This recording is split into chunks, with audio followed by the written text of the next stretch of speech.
84 makwababa daily update TV na message na ba channel so a etiadoma no subscribe na like se drop in latest news bia obejebre na wonsa etumi akabi na me podra ensem ne modia na the latest news abebom no yes enu ada parliament ensem sisi ho pa ense afenyo markings ne nkrofo no omonyo madwen se nkofo mu pabi amoman Ghana. Amasisi America say speaker implementing orders, strict orders pa na ensemble no di tudwa. Me pesi program na Bagbin, the board Bagbin wakasa. Yes, wa make orders. Emongro yenti Bagbin yaba jaka no me di munsemi na bebremu. To question the credibility of the offices they hold. The speaker calls on all members to lead by example and to adhere strictly to the standard expected of them under the Constitution and the standing orders of Parliament. I further call on all professional associations, trade or otherwise, where members have the opportunity to practice, to hold the members accountable and insist that the permission of the speaker be exhibited and shown before the member is permitted to practice or continue to hold that office or profit or emolument. Honorable members, this directive takes immediate effect. I mean, the 14 days rule that have just been stated, within which members have to comply with the procedure, starts from today. 14 days from today. Those of you who have been offered these opportunities, you have to go through the procedure. 14 days from today. And until you receive the certificate from the speaker, you are prohibited from continuing to hold any office of profit or emoluments. With this, I thank you for your attention, and may the good Lord continue to bless all of us. Thank you so much. I will give permission for your leaders to make comments on this. As I said, it's a statement from the speaker. If you so wish, you are not compelled. And so I'll start with the minority leader.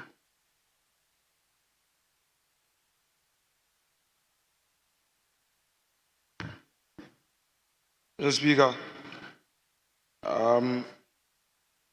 thank you for the opportunity to make some comments on the statement you've just made.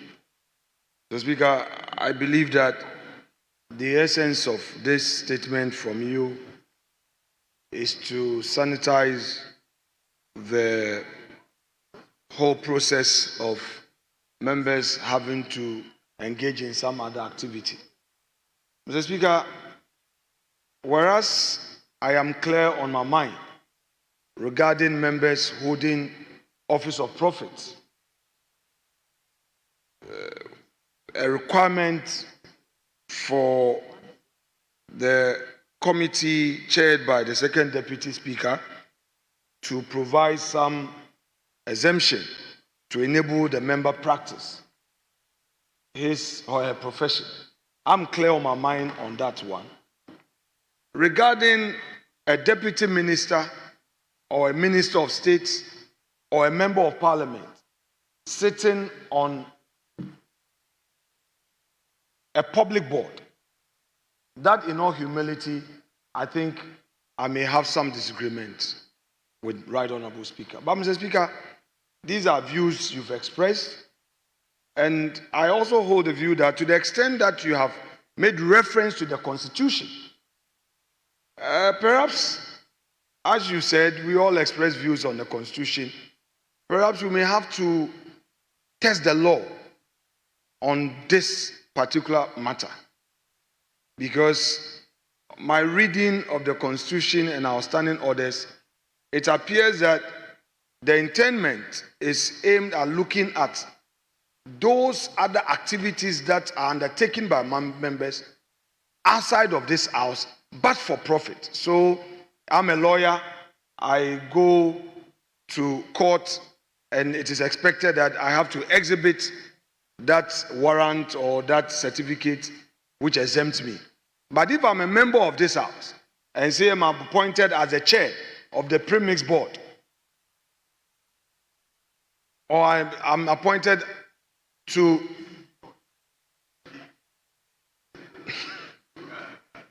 the road fund as a board chair, or to the ECG board. Mr. Speaker, my very humble view, and I so humbly express that, and I do so modestly, Mr. Speaker, is that to the extent that that is a public board, it is not for profit, because it is part of that public service that you are delivering. However, there is also another argument that if you go to such board, you may be earning some allowance, some emoluments are there. So the argument could be that still you will need the permission of the speaker. So, Mr. Speaker, as for the arguments, they may be very divergent and very diverse, but like I said earlier, the appropriate forum to give a determination to this matter is the Supreme Court. Mr. Speaker, not to bring my own matter here, but I recall somewhere 2015, there was this debate in Winneba where the highways, Ghana Highway Authority official was contesting for the chairmanship of the NDC constituency party. And then an officer of GES was also contested as a secretary for the NDC. And we argued and argued and argued. Eventually, I decided to test the law at the Supreme Court, invoking the appropriate constitutional provision, which says that certain category of public service or civil servants are not supposed to be part of the partisan discourse. Mr. Speaker, I was shocked when the Supreme Court eventually made a determination and said, well, to the extent that certain category of public servants were not listed in the provision I had invoked, I cannot imply that they must be part of it. So we should restrict ourselves to only those who have been listed in that provision, which stops those category of persons from being part of the partisan discourse of our democracy. Mr. Speaker, as a result of that, officers of state-owned institutions, officers of GES have been part of the politics, whereas somebody from the Ministry of Education is not qualified by the Constitution. Somebody at the Ghana Education Service is able to, and it goes on and on and on. So, Mr. Speaker, for now, we have to yield in obedience to your directive. However, if you are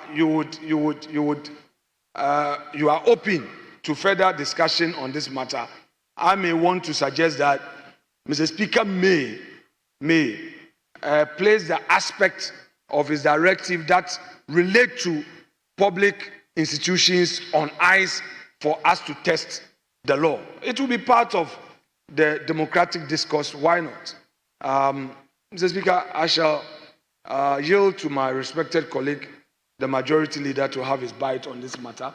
That is all I have for now, with the opportunity given me. Thank you, sir. Majority Leader.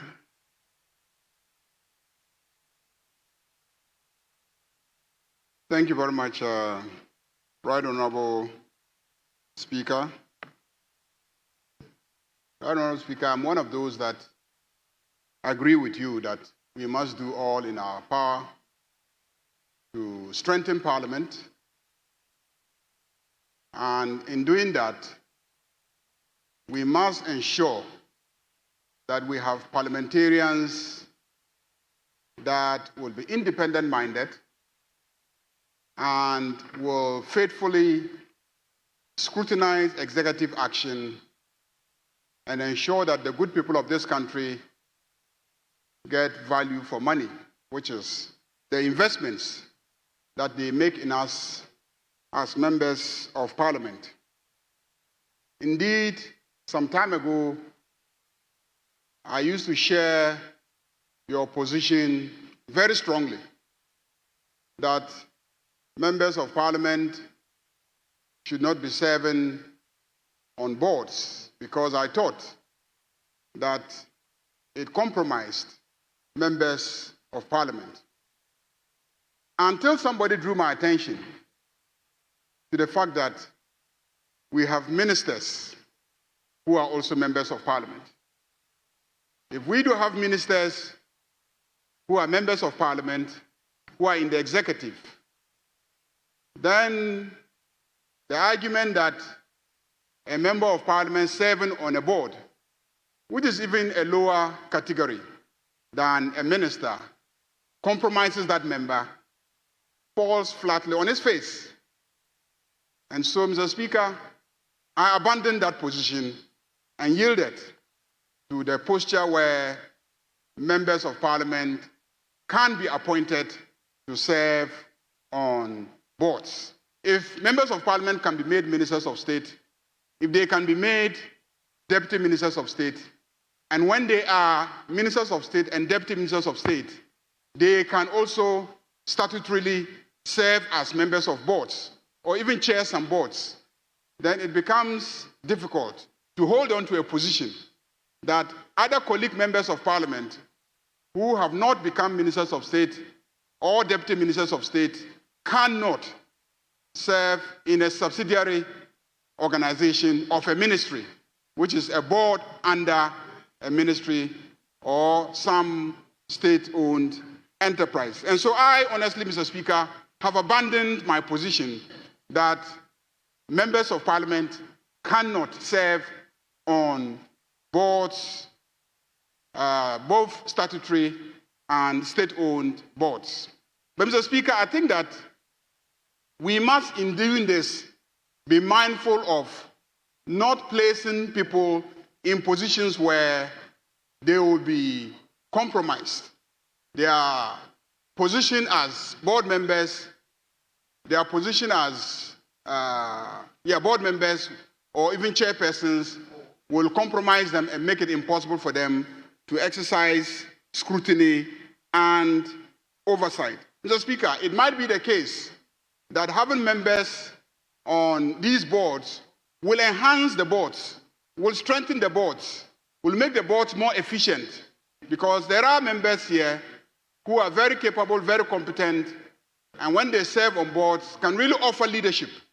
And this country will be deprived of that leadership if we hold on to a strict position that members should not serve on boards or chair boards. Mr. Speaker, I agree with you that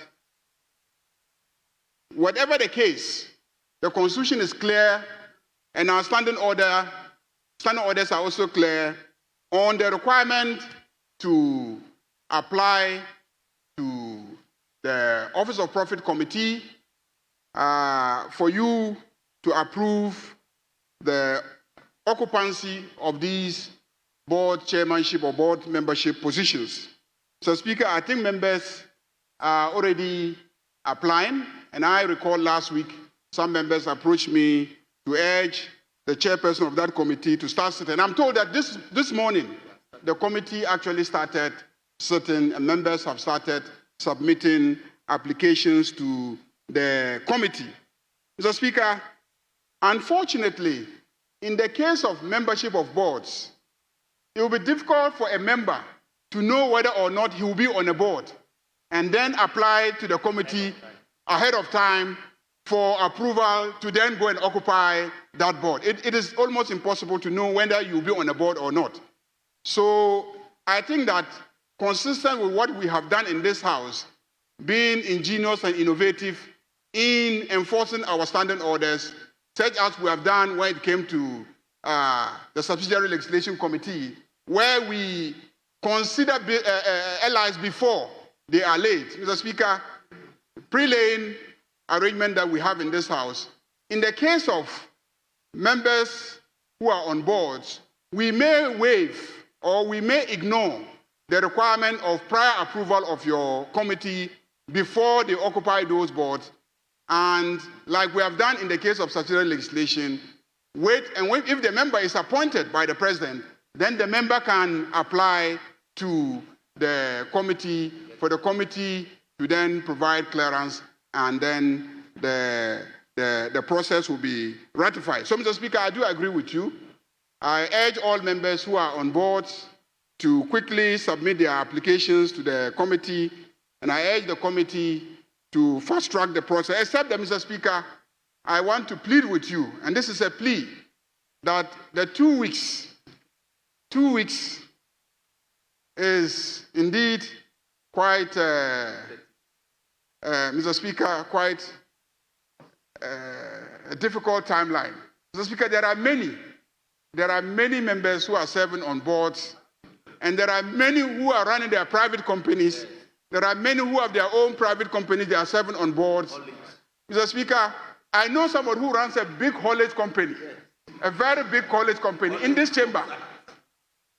I say I know somebody who runs a very big haulage company. And I know somebody who runs financial institutions. I'm not even looking in the direction of that person, Mr. Speaker. But I know somebody who runs financial institutions. And some run radio stations, TV stations. Mr. Speaker, as you would know, the facilities and remuneration of members in relation to their responsibilities places an obligation on members to pursue their private careers even as they sit in this chamber. So almost everybody is either running a private business or is serving on a board or is a minister or some other vocation, Mr. Speaker. And so there are lawyers, there are doctors, they are practicing, there are pharmacists, there are engineers, there are architects. Mr. Speaker, I plead with you to extend the time a bit so that we will all be able to apply, because your committee chairperson will not be able, in my candid opinion, to really deal with all the applications within 2 weeks. So mine is a plea, Mr. Speaker, if you could review the time frame within which members should submit their application. Otherwise, Mr. Speaker, I agree entirely with you that we need to strengthen this House. We need to, as much as possible, remove the opportunities and the temptation for conflict of interest and executive overlap, or, the executive engulfing the entire legislature, and then the legislature losing its capacity to be independent. Thank you very much, Mr. Speaker. Honorable members, I've listened attentively to the submissions of your leaders, but I find it difficult to accept that members need more than 2 weeks to submit forms. To submit the forms to the committee for assessment.